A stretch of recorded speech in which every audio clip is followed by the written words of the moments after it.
Então, eu gosto muito de ouvir histórias sobre casos de aparições e tudo mais. Eu queria ouvir de vocês que estão nessa área, fazem os estudos e tudo mais, um caso que vocês acompanharam, estudaram e tem mais propriedade para falar. Eu posso começar isso aí. É o seguinte, a gente separou algumas imagens, principalmente até para o público que está nos ouvindo, né, e assistindo. Entender melhor. Entender um pouco. Nós vamos nos resumir a Minas Gerais, que é o estado com o maior número de observações de objetos do Brasil. Privilégio, né, pra gente. Então, assim, se falar assim o porquê, nós não sabemos. Né? Se eu falar que é por causa de minerais, que é por causa disso, seria somente uma teoria, né? Tem um gráfico aí que eu vou pedir. Às vezes eles gostam de pão de queijo, né? Pode ser. Tem um gráfico aí que é um mapa de Minas, que é interessante, que mostra ali, ó, a gente, em mais de quase 40 anos de... Na verdade, eu vou colocar mais de 60 anos de pesquisa, né? O que ficou evidenciado? Que a região central de Minas, o mapa, né, é a região que concentra o maior número de observações. Aquela área maior ali, central, que engloba ali a região da Serra do Cipó. Né? Então, é uma região que acontece muitas coisas. Aí depois vem o sul de Minas, que ali é muito famoso, Campanha, Varginha, Alfenas, quer dizer, aquela região ali é uma região que acontece muitas coisas desde a década de 60. Depois nós temos ali o Centro-Oeste, né, que também ocorre muita coisa. Aí tem ali, deixa eu tirar o óculos aqui, que fica a região da Zona da Mata, depois o Triângulo Mineiro, que teve casos fantásticos, como o caso do Vilas Boas, que teve uma relação sexual com uma alienígena, foi em 1952. 52? 52? Não vou lembrar aqui não. A cidade de São Francisco de Sales, no nariz de Minas Gerais, ali na divisa com São Paulo. O cara comeu uma alien, mano. O Rio Doce, né? Aí, MC Catra, você nunca fez isso. Essa região de Jequitinhonha é uma região interessante porque é uma região pouco estudada. Porque devido, né, ali, não tem muitos grupos de pesquisas que fizeram trabalhos lá. E depois a região noroeste e o Alto Paranaíba. Então a região central, ela é campeã de observações, que é a região que engloba aqui, um raio aqui de 150 quilômetros de Belo Horizonte. Bobaldim, que é um local que eu e o Albert pesquisamos muito, que fica... E vale relatar também que é mais aparições no interior, né? Sim. Ou as cidades, por causa dos prédios, é mais difícil da gente notar, nós vamos abordar um pouquinho mais à frente por que aparece nas cidades do interior, e o Paulo fez um trabalho interessante, mostrando que quanto mais a energia elétrica chega e as imagens de televisão chegam na área rural, mais eles se afastam. Teve eu até criei um termo foi logo em 96 que eu criei esse termo, efeito parabólica. Eu que conheço esse termo. O que aconteceu? A região de Tabuleiro, ali a 13 quilômetros de Conceição do Mato Dentro, a gente pesquisava muito lá. Então, não existia luz elétrica ainda, em boa parte das casas.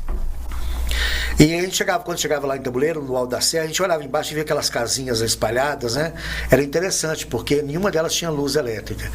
E depois de uns 2 anos, começou a chegar a luz elétrica e o pessoal começou a colocar a antena parabólica. Era uma revolução para eles, né? Sim. E era legal porque, assim, tem até umas fotos interessantes que as parabólicas eram maiores que as casinhas.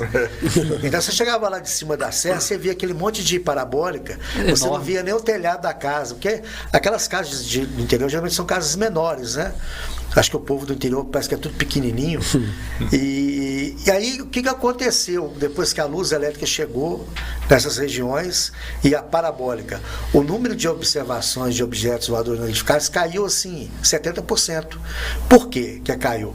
Qual que era o hábito do homem do interior? Ele trabalhava na roça até 5 horas, ia para casa a pé, chegava lá, ia para o boteco, ficava lá batendo papo com os amigos e cada um levava a sua lanterna ou ia de cavalo, porque não tinha luz elétrica. Então, acabava ali de conversar com os amigos, ele voltava para casa. E nessa volta é que acontecia a maioria das observações.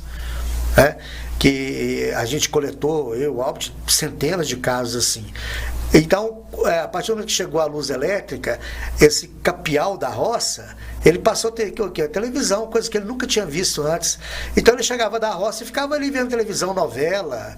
Eu lembro quando a gente chegava lá em Tabuleiro, tinha só uma televisão num barzinho, todo mundo ia para lá para ver novela, em pé do lado de fora, né? Televisão preto e branco. Só para você ter ideia, um fato curioso, fazendo um parênteses aqui, nós investigamos no caso do Joaquim Eloy.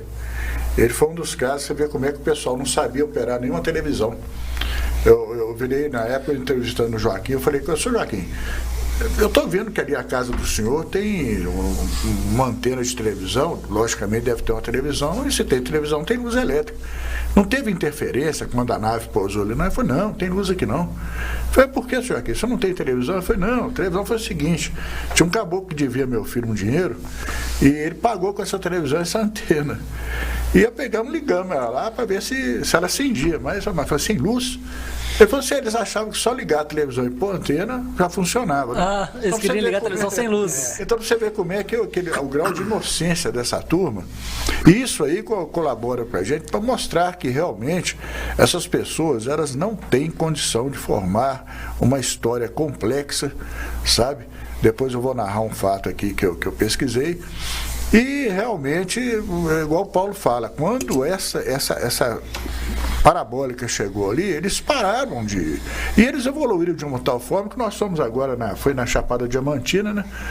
Nós vimos lá um cara tocando boi com moto. Tudo. Tem um outro gráfico aí na sequência que é interessante mostrar, que é o próximo gráfico, né? Que é o gráfico de cores observadas, porque ali, ó, a predominância das cores desses objetos que são vistos em Minas, geralmente tem a coloração amarela, puxada por fogo, né? Depois vem o vermelho, depois aqueles objetos que são multicoloridos, né? O verde e depois outras cores que as pessoas não conseguem identificar, né? Então, assim, aqui em Minas Gerais, a predominância são desses objetos com a coloração puxada meio por fogo.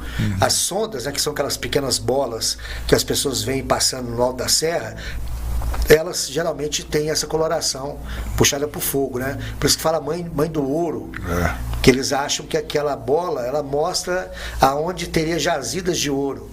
E esse fenômeno da mãe do ouro é conhecido no Brasil inteiro. Aí é lógico que cada estado tem a sua denominação. Tem um outro gráfico, que é o próximo, que eu vou pedir para mostrar, que é a estatística de contatos imediatos. Por exemplo, na realidade, os contatos imediatos, eles são de 1 a 5º grau. Não é aquela coisa do primeiro, segundo, terceiro, não, do filme, contatos do terceiro grau. Aqui, o contato em que o ser humano chega a entrar dentro de uma nave seria o 5º grau. O primeiro grau seria só observação a longa distância. Então, aqui em Minas Gerais, praticamente lá, 80% dos casos são de primeiro grau, de 0 grau, né?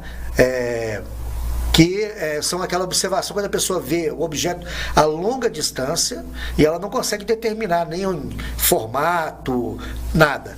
E o segundo seria o de primeiro grau, em que o OVNI já está mais próximo. A pessoa consegue identificar até detalhes, né, que seria 15%.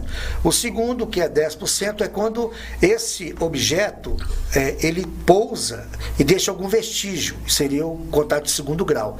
O terceiro grau seria a observação de seres, quando a testemunha observa o ser.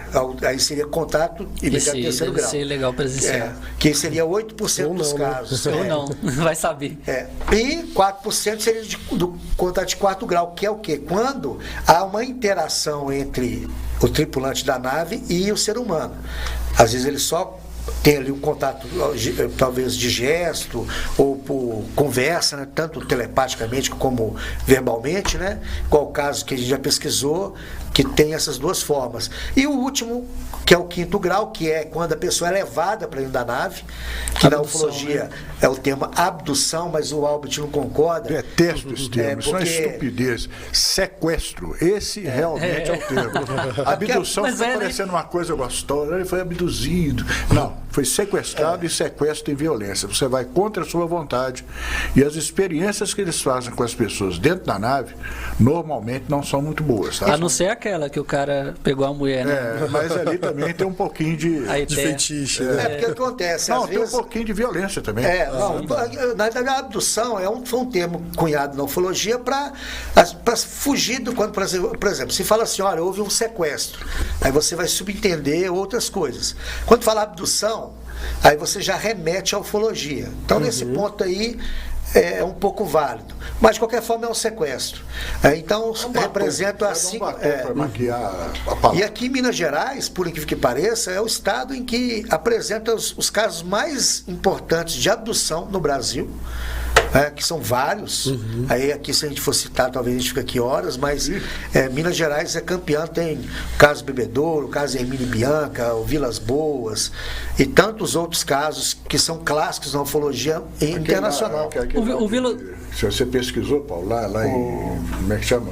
Valadares? O Plínio Bragato, que foi um caso que eu pesquisei, que aconteceu no mesmo ano do caso Varginha, do marceneiro que foi abduzido no Pico do Bituruna e foi aparecer em Montes Claros, a 800 quilômetros de distância. Nossa, sacanagem. Eles podiam pelo menos deixar o cara no mesmo lugar, né? Mas aqui aconteceu na década de 60, final da década de 60, um soldado da Polícia Militar, que era a ordenança de um coronel, foi apanhado fazendo uma pescaria ali perto de Pedro Leopoldo, se não me engano, Fazenda Jaguara, apareceu lá em Colatina, no Espírito Santo. Muita sacanagem, velho. Então, quer dizer, né?